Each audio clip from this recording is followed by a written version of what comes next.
The psychologist touched the boy's shoulder and said, "Each of us have a different talent, John. There are artists who cannot do maths and engineers who cannot sing. I'm sure you have something special in you. Someday you will find what your special gift is, and when you do, you will make your parents proud. When you do, you will make your parents proud." What the psychologist say? So John చెప్పాడు, psychologist ఇవన్నీ నీకు ఒక చదువు పనికిరాదు, ఇంకా waste of time, నువ్వు high school చదవటం కూడా అని చెప్పిన తర్వాత జాన్ అని చెప్పాడు, my parents will be very disappointed. ఇక్కడ చూడండి, పేరెంట్స్ తన చదువు కోసం మాత్రమే ప్రతి ఒక్క రూపాయి చాలా పొదుపుగా ఖర్చు చేస్తూ చాలా మనీని సేవ్ చేస్తూ ఉన్నారు తనని కాలేజ్కి పంపించడానికి, తనకు బెటర్ ఎడ్యుకేషన్ ఇవ్వడానికి వాళ్ళు చాలా కష్టపడుతున్నారు. They are hoping that I will go to college, నేను కాలేజ్కి వెళ్ళి బాగా చదువుకొని మంచి పొజిషన్కి వెళ్తాను అని చెప్పేసి దే ఆర్ హోపింగ్, వాళ్ళు అలా ఊహిస్తున్నారు, వాళ్ళు నా నుంచి అది ఆశిస్తున్నారు అని చెప్పేసి. The psychologist touched the boy's shoulder and said, psychologist Martin shoulders పట్టుకొని షోల్డర్స్ మీద చేసి చెప్పాడు, each of us have a different talent. మనలో అందరికీ కూడా ఒక్కొక్కరికి ఒక్కొక్క డిఫరెంట్ టాలెంట్ అనేది ఉంటుంది. There are artist who cannot do maths. చాలామంది ఆర్టిస్టులు ఉన్నారు, ఆ ఆర్టిస్టులు ఎవరు కూడా మ్యాథ్స్ చేయలేని వాళ్ళు ఉన్నారు. ఆర్టిస్టులు వాళ్ళు ఎవరైతే ఆర్టిస్టో వాళ్ళు మ్యాథ్స్ చేయలేరు. And engineers who cannot sing, వాళ్ళు ఇంజనీర్స్ ఎవరైతే ఉన్నారో they don't have the talent of singing, వాళ్ళకి సింగ్ చేసేటువంటి టాలెంట్ ఉండదు. I'm sure you have something special in you. అంటే ఇక్కడ ఏం చెప్తున్నారంటే, ఎగ్జాంపుల్గా చెప్తున్నాను, who is that, okay, Chiranjeevi, take Chiranjeevi, he is an actor, he is an artist, he has an art of acting. తనకేంటి, యాక్టింగ్ చేసేటువంటి టాలెంట్ ఉంది. But can he do maths like you and like your teachers? No. And we have so many engineers. Can they sing? Do they have the talent of singing? No. So ఎవరైతే మంచిగా చదివి ఉన్నారో వాళ్ళు some other talents ఉండవు, singing, dancing అటువంటి talents ఉండలేవు. ఎవరైతే dancing, acting or painting ఇటువంటి టాలెంట్స్ ఉన్నాయో వాళ్ళు చదువులో కాన్సన్ట్రేట్ చేయలేరు, వాళ్ళు చదువు చేయలేరు. I'm sure you will find what your special gift is. So నీలో కూడా సమ్ అదర్ స్పెషల్ టాలెంట్ ఏదో ఉంది. Someday you will find what your special gift is. ఒకరోజు నువ్వు ఖచ్చితంగా కనుక్కుంటావు వాట్ యువర్ స్పెషల్ గిఫ్ట్, అంటే what the talent you have in you, what is your special talent అనేది నువ్వు ఒకరోజు తెలుసుకుంటావు. And when you do you will make your parents proud. ఎప్పుడైతే నీ స్పెషల్ టాలెంట్, నీలో ఉన్నటువంటి స్పెషల్ టాలెంట్ని నువ్వు తెలుసుకుంటావో, దాని మీద ఫోకస్ చేసి నువ్వు ఆ పనిని చేస్తావో, అప్పుడు నిన్ను చూసి నీ పేరెంట్స్ కూడా ప్రౌడ్గా ఫీల్ అవుతారు. ఇప్పుడు నువ్వు చదువు ఆపేస్తే వాళ్ళు బాధగా ఫీల్ అవుతారు. When you become great person with your skill, with your own skill, నీకున్నటువంటి టాలెంట్తో నువ్వు ఎప్పుడైతే మంచి పొజిషన్లోకి వెళ్తావో అప్పుడు మీ పేరెంట్సే నిన్ను చూసి ప్రౌడ్గా ఫీల్ అవుతారు, హ్యాపీగా ఫీల్ అవుతారు, నా కొడుకు అని చెప్పి గర్వంగా చెప్పుకుంటారు అని చెప్పేసి సైకాలజిస్ట్ చెప్పాడనమాట. John never went back to school. ఆ తర్వాత సైకాలజిస్ట్తో మాట్లాడిన తర్వాత తను ఎప్పుడు కూడా స్కూల్కి వెళ్ళలేదుగా, స్కూల్ మానేశాడు. He found a job as a గార్డెనర్గా ఒక జాబ్ చూసుకున్నాడు. Where he mowed lawns, pruned shrubs and tended flower beds. Before long, those he worked for realized that John had what is called a green thumb. So he found a job as a gardener when he mowed lawns. Where he mowed lawns. Here mowed ante enti cutting grass అనమాట.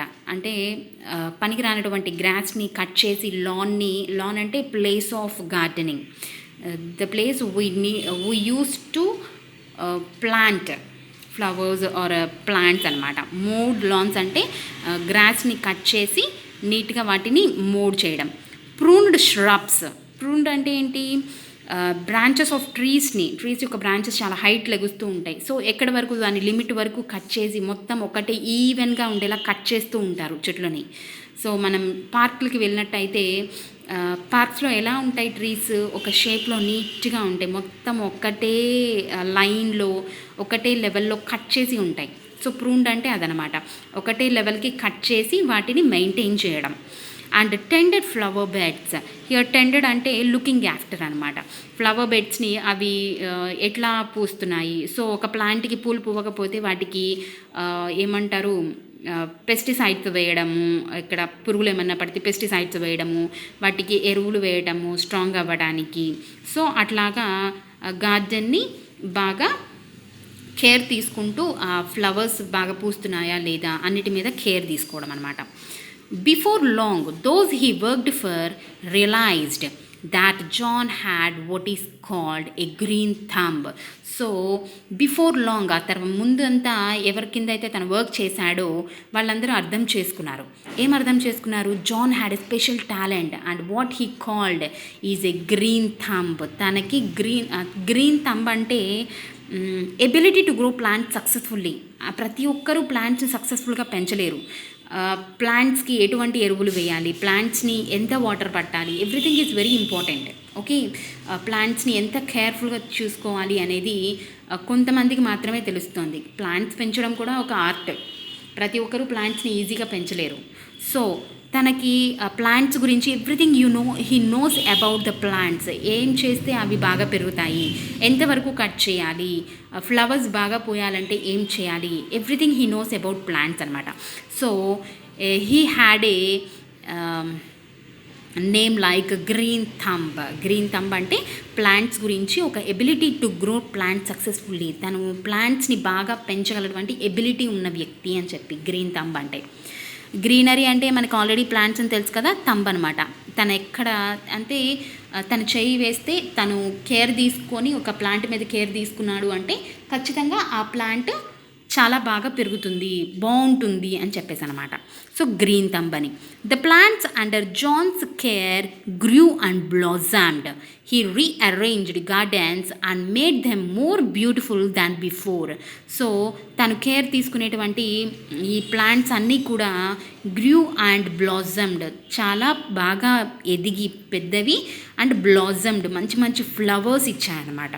Okay, హెల్దీగా పెరిగి flowers or fruits whatever it the plants are, ఫ్లవర్స్ని ఫ్రూట్స్ని ఇచ్చి చాలా బాగున్నాయి అనమాట. He rearranged gardens and made them more beautiful than before. So ఆ గార్డెన్ మొత్తాన్ని ఎక్కడ ఏం ప్లాంట్స్ వేయాలి, ఎలా వాటిని ట్రిమ్ చేయాలి, ఎలా కట్ చేయాలి, so everything he knew about garden. So వాటి మొత్తాన్ని కేర్ తీసుకొని ముందు కన్నా కూడా అవి ముందు ఎలా ఉన్నాయో వాటికన్నా కూడా మోర్ బ్యూటిఫుల్, చాలా బ్యూటిఫుల్గా తయారు చేశాడు గార్డెన్ని. One day, while John was visiting a nearby town, he happened to notice a stretch of unused land behind the town hall. Town హాల్కి, తన సిటీలో ఉన్నటువంటి తను ఉండేటువంటి ప్రాంతానికి నియర్ బై టౌన్, తర్వాత టౌన్కి వెళ్ళినప్పుడు, దగ్గరగా ఉన్నటువంటి టౌన్కి వెళ్ళేటప్పుడు టౌన్ హాల్కి వెనక ఒక వేస్ట్ ప్లేస్ని చూశాడు. అన్యూజ్డ్ ల్యాండ్ అనమాట. ఒక అన్యూజ్డ్ ల్యాండ్ని చూశాడు. Impetuously, the boy went to the town's mayor and said, ఇంపెచువస్లీ అంటే వెంటనే ఏం ఆలోచించకుండా తను టౌన్స్ మేయర్ దగ్గరికి వెళ్ళిపోయాడు. ఏమంటారు, ఏం మాట్లాడాలి, ఏం ఆలోచించలేదు. ఆ ల్యాండ్ చూడంగానే వెంటనే ఇంపెచువస్లీ అంటే ఎటువంటి సెకండ్ థాట్ లేకుండా వెంటనే ఆ పని చేసేయడం అనమాట. The boy went to the town's mayor, town యొక్క మేయర్ దగ్గరికి వెళ్ళాడు. And said, I can make a garden here if you permit me. నేను ఆ వేస్ట్ ప్లేస్ని ఒక గార్డెన్ని తయారు చేస్తాను. If you permit me, if you give permission to me, నువ్వు పర్మిషన్ ఇస్తే మేయర్ గారు నేను అది ఆ వేస్ట్ ప్లేస్ని గార్డెన్ లాగా తయారు చేస్తాను అని చెప్పారు. I do not want any money for it. ఆ గార్డెన్ లాగా తయారు చేసిన దానికి నేను ఎటువంటి మనీ ఆశించడం లేదు, నాకు ఎటువంటి మనీ వద్దు, కానీ నేను దాన్ని గార్డెన్ లాగా చేంజ్ చేస్తాను అని చెప్పన్నాడు. I just want to do it. నేను దాన్ని తయారు చేయాలి, ఆ ప్లేస్ని గార్డెన్ లాగా తయారు చేయాలి అనుకుంటున్నాను. నాకు ఎటువంటి మనీ వద్దు, మీరు ఎటువంటి మనీ నాకు పే చేయాల్సిన అవసరం లేదు, ఆ ల్యాండ్ నాకు అప్పగించండి చాలు కొన్ని రోజులు అని చెప్పి జాన్ మార్టిన్ మేయర్ని అడుగుతాడు. Okay, The same afternoon, he brought his tools and went to work on planting some seeds and saplings. అంటే సో వెంటనే మార్నింగ్ చూశాడు, వెంటనే మేయర్ దగ్గరికి వెళ్ళాడు. మేయర్ ఎటువంటి మనీ వద్దు అని చెప్పేసరికి ఓకే టేక్ అని చెప్పేసి పర్మిషన్ ఇచ్చేశాడు. ద సేమ్ ఆఫ్టర్నూన్, అదే రోజు మధ్యాహ్నం వెంటనే హీ బ్రాట్ హిజ్ టూల్స్ అంటే ఏంటి, స్పేడ్ ఇవన్నీ కావాలి కదా, తను మట్టిని దున్నటానికి, ఆ వేస్ట్ ప్లేస్ని మొత్తం నీట్గా చేయడానికి తనకి కొన్ని వస్తువులు కావాలి కదా, గార్డెనింగ్ వస్తువులు. And when work on planting some seed, so వెంటనే ప్లాంటింగ్ సీడ్స్, ఆ సీడ్స్ తీసుకొని సాప్లింగ్స్ అంటే ఏంటి, చిన్ని మొక్కలు అనమాట. సాప్లింగ్స్, సీడ్స్ అంటే విత్తనాలు జల్లడం. కొన్ని ఏమో విత్తనాలు వేస్తే వస్తాయి, కొన్నేటో సాప్లింగ్ వేస్తే వస్తుంది, పార్ట్ ఆఫ్ ద ప్లాంట్ అనమాట సాప్లింగ్ అంటే. సో సాప్లింగ్ వేస్తే వస్తాయి. సో ఏ ప్లాంట్కి ఏం చేయాలి, దేనికి సీడ్స్ వేయాలి, దేనికి సాప్లింగ్స్ వేయాలి, తనకు బాగా తెలుసు కదా, gardening he is expert. So తను కొన్ని ప్లాంట్స్ని, సాప్లింగ్స్ని, సీడ్స్ని తీసుకొని గార్డెన్ ప్లేస్లోకి వెళ్ళిపోయాడు. Very soon the dreary old piece of land, dreary అంటే అన్యూజ్డ్ ల్యాండ్, ఎప్పుడు కూడా చాలా డర్టీగా, యూజ్లెస్గా కనిపించేటువంటి, here you have dull and uninteresting, చూడడానికి నచ్చినటువంటి వేస్ట్ ల్యాండ్ని, ఓల్డ్ పీస్ ఆఫ్ ల్యాండ్ని had transformed into a little park. ఆ ల్యాండ్ని ఎలా తయారు చేశాడు, ఒక లిటిల్ పార్క్ లాగా తయారు చేశాడు. There were grassy lawns, curving walks and little houses for birds. అక్కడ ఏముంది, ఆ ప్లేస్లో ఏం తయారు చేశాడు, గ్రాసీ లాన్స్ అంటే మనం నడుస్తూ ఉంటే కింద గ్రాస్ ఉంటుంది, ఆ ప్లేస్లో మెత్తగా ఉంటుంది. వాకింగ్ చేసేటువంటి వాళ్ళకి కానీ, యోగా చేసేటువంటి వాళ్ళకి కానీ చాలా బాగా యూజ్ అవుతుంది పార్క్లో grassy lawns. Curving walks, so walking చేసేటప్పుడు అటు ఇటు తిరుగుతూ ఆ ప్లాంట్ని కూడా ఇలా రౌండ్గా ప్లాంట్ చేయడం అనమాట. తన సాప్లింగ్స్ ఎక్కడ వేస్తే అక్కడే కదా ప్లాంట్స్ వస్తాయి. సో వాకింగ్ చేసే వాళ్ళకు కూడా ఇలా షేప్స్గా, కర్వింగ్ షేప్స్లో వాకింగ్ చేసే వాళ్ళకి యూజ్ అయ్యే విధంగా చేశాడు. And little houses for birds, birds ఉంటేనే కదా పార్కులో చాలా అందంగా ఉంటుంది. బర్డ్స్ కాల్స్ వింటూ ఉంటే ఎర్లీ మార్నింగ్ పార్క్కి వెళ్ళి చాలా ప్లెజెంట్గా ఉంటుంది. So he made a little houses for birds also. Everyone in town was talking about the wonderful improvement the young man had made. సో జాన్ మార్టిన్ తయారు చేసినటువంటి ఆ పార్క్ని ఎలా మెంట్ చేశాడని చెప్పేసి ప్రతి ఒక్క పర్సన్ ఇన్ ద టౌన్ తన గురించి మాట్లాడుకుంటూ ఉన్నారు. What a gift he had given to the people of the town. So తను టౌన్లో ఉన్నటువంటి పీపుల్కి ఎంత మంచి గిఫ్ట్ ఇచ్చారు, పార్క్ గురించి ఎంత మంచి గిఫ్ట్ ఇచ్చారు అని చెప్పేసి ప్రతి ఒక్క person in the town talked about John Martin అనమాట. People realised that John had natural talent for landscape and gardening. Landscape gardening అంటే art of making gardens. Okay, landscape gardening అంటే. Today 25 years later, John runs a prosperous business in landscape gardening. Both ఇది మొత్తం ఒకటే word, landscape gardening. So landscape gardening అంటే ఏంటి, the art of laying out grounds in a way that is ornamental or imitates natural scenery. అదంతా కూడా తను తయారు చేటువంటి landscape అంటే ఒక ల్యాండ్ తనకి లీజ్కి ఇస్తారు, తను గార్డెన్ లాగా గ్రో చేసి ఓనర్స్కి అప్పగించాలన్నమాట.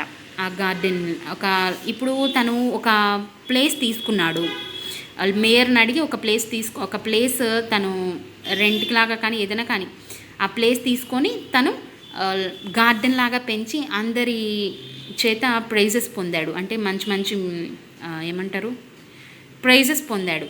So the same way landscape gardening అంటే ఒకళ్ళు నాకు ఈ ల్యాండ్ని గార్డెన్ లాగా తయారు చేసి ఇవ్వండి అని చెప్తే తను కొన్ని రోజులు వాటి మీద వర్క్ చేసి ఇప్పుడు ఎలా అయితే తను లాన్స్ గార్డెన్ ఎలా తయారు చేశాడో in the same way he prepare garden like. So అలా చేసి తను అప్పగిస్తాడనమాట ఆ ల్యాండ్ని వాళ్ళకి. సో అదొక బిజినెస్ లాగా తను స్టార్ట్ చేశాడు. ఎవరు, John Martin. What is that business? Landscape gardening అనమాట. John's parents are proud of him. He has customers in the neighboring provinces too. Provinces ante enti? States anamata. Not only in his town, in the other towns in the states. Later he had started his business in other states also. తన ప్రాంతంలో కాకుండా చుట్టుపక్కల ఊర్లలోనూ, ఆ ఊర్ల తర్వాత some other states. If we are in Andhra Pradesh, next Telangana to Maharashtra, Bangalore like cities. So provinces అంటే other states also అనమాట, neighbouring states. John's parents are proud of him. అప్పుడు జాన్స్ పేరెంట్స్ తన యొక్క టాలెంట్ని అందరూ కూడా పొగుడుతున్నారు కదా, తను చాలా మంచి టాలెంట్ ఉంది, he is a green thumb అని చెప్పి ఒక బిరుదు కూడా ఇచ్చారు కదా, సో గ్రీన్ థంబ్ అని చెప్పేసి. సో అప్పుడు వాళ్ళు హ్యాపీగా ఫీల్ అయ్యారు. For he is successful and a respected member of the town. So ఇప్పుడు John Martin respected member of the town. ఒక టౌన్లో రెస్పెక్టెడ్ మెంబర్ అంటే ఏంటి, సో ఒక టౌన్లో కొంతమంది పలుకుబడి ఉన్న వ్యక్తులు అని చెప్పి అంటారు, నేము ఫేము ఉన్నటువంటి వ్యక్తులు అనమాట. సో అటువంటి పీపుల్స్లో చేరిపాడు. He has also contributed in his own way to make this world a beautiful place. So తను ఏం కాంట్రిబ్యూట్ చేశాడు, తన ప్రపంచాన్ని బ్యూటిఫుల్గా చేయడానికి, గార్డెన్ లాగా చెట్లు బాగా నాటడానికి, గార్డెన్ లాగా తయారు చేయడానికి తన ఒక కాంట్రిబ్యూషన్ అంటే ఏంటి, తన వంతు సహకారం తను చేశాడు. Okay, so to make the town and to make the world, other స్టేట్స్కి కూడా పాస్ అయింది కదా తన వర్క్ అనేది. So to make the world very beautiful, world మొత్తాన్ని కూడా చాలా అందంగా చేయడానికి తన వంతు సహాయం తాను చేశాడు అని చెప్పేసి. Here is the lesson about the boy who loved flowers. Okay, I hope you all liked the lesson and you understood the lesson. Thank you students. Bye bye.